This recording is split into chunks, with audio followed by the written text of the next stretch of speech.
Hello and welcome to Access Sportsnet. Lakers driven by your Southern California Honda dealers. I'm Chris McGee. Big shot Robert Horry is here. Michael Bresnahan is here. Allie Clifton will join us. We're here from Trudell covering the post game. We hope Big Game James feels better. Hopefully that second half put him in a good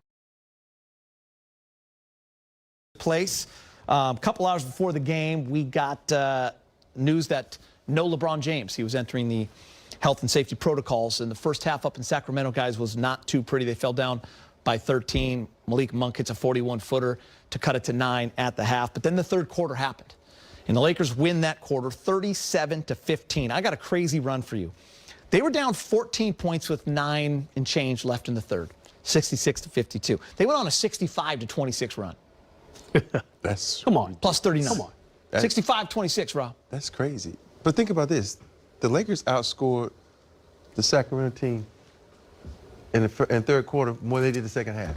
And this is what we always talk about: how they need to come out aggressive and play good basketball and dominate. And we always say is you got to beat the teams you're supposed to beat. You just had a lopsided loss to this team. Now you go up in their building and you destroy them. You know, your biggest win of the whole season. So this is what we want to see out. And this was without LeBron. So just imagine if LeBron gets in the system and y'all play with this intensity when he's in the system. Yeah, only 33 points in the second half for the Sacramento Kings. Remember, Brez was only on Friday night that they lost in 3 overtimes and blew a 13-point lead in that fourth quarter. Blew a 7-point lead with 1:45 left in the overtime. So this was fresh in the Lakers' mind. Huge win for them. Tough news before the game. LeBron in the health and safety protocols. No Avery Bradley as well. So what happens? You need people to step up. Malik Monk, he did that. He made 6 threes. Dwight Howard, the surprise start coming out of halftime, starting the third quarter, really helped turn that game around, kind of refashion the narrative of that story. He played 35 minutes. Yeah. He hasn't played that much time in years, guys, so this is a big night for him as well.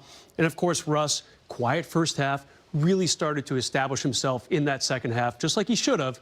And AD strong throughout. Yeah, Frank made a great move going to Dwight Howard midway through the first quarter, which he rarely does. Yep. Dwight, one of the heroes of the game. Let's go back to Sacramento. He's with Mike Trudell.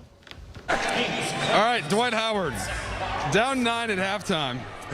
You hold the Kings to only 33 points in the second half, Dwight. What flipped there, and how were you able to execute that? Our defensive intensity picked up in the second half.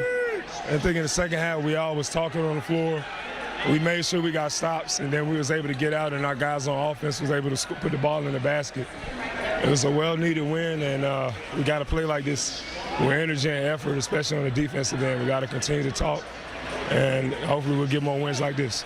Dwight, you didn't play the last couple of games, but tonight you played almost that entire second half. What was your mindset like, and how did you find a way to get that done? Man. Well, Coach told me I wasn't really going to play tonight before the game, so I was kind of down. I was expecting not to play, and then, it's always a testament. You always got to be ready to play, So I thought I wasn't going to play. He called my number, and I wanted to make sure if I played tonight, I was going to give it 110% effort and help this team win.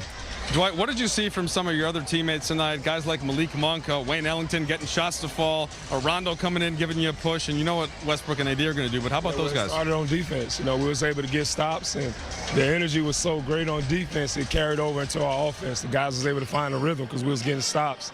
Guys wasn't holding their heads. We missed shots, they didn't get plays right. We just got the ball out and got ready for the next play. So our energy got to stay in the same place. We got to play for each other. And, we'll get more wins like this. And finally, we hope LeBron is feeling all right back in L.A., likely watching. Any words for LeBron back there? Well, I hope he's okay, man. We miss you, bro. Appreciate it, Dwight. All right.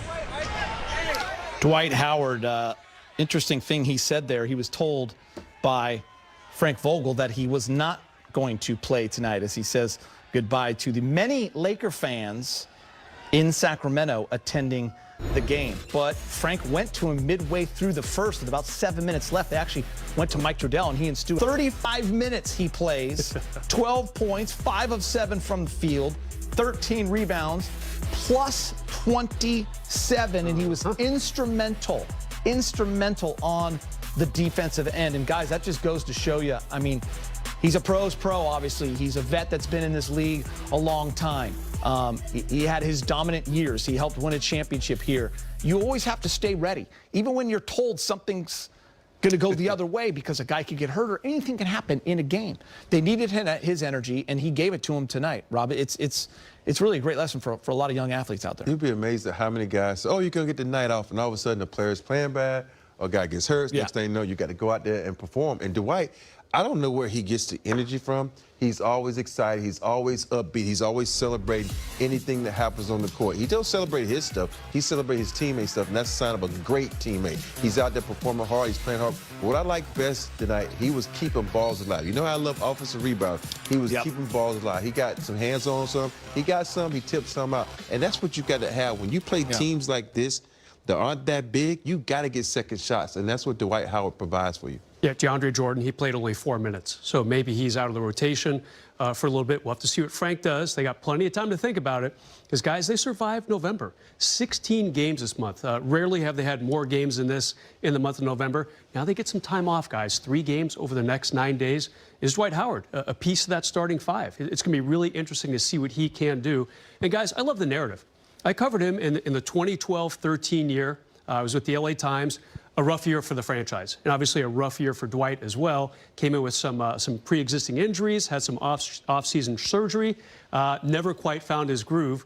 Found it when he came back 2 years ago, and maybe he's starting to find it again with the Lakers on his 3rd tour with the franchise. Yeah, I credit Frank Vogel and that staff as well. I mean, that's what coaching is. Sometimes you go in with a plan, and you can tell right away that you need to divert from that plan.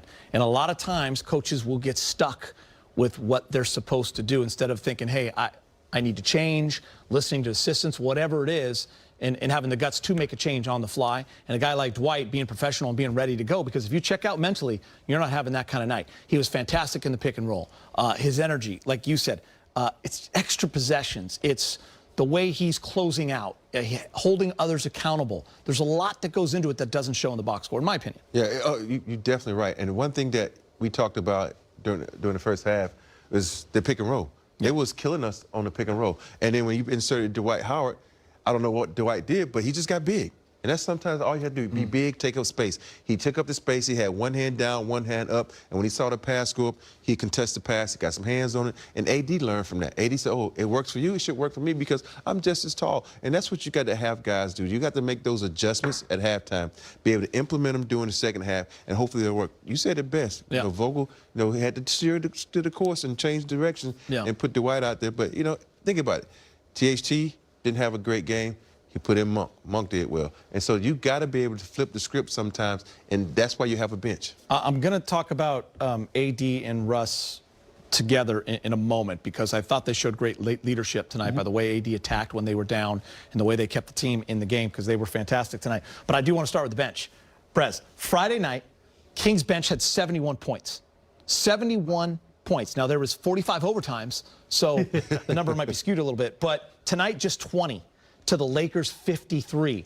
I forget who picked Malik. Oh, wait, I did. Yeah, yes, so, you did. We take a shot. Malik Monk had one of those great nights, 6 of 10 from 3, 22 points, Press.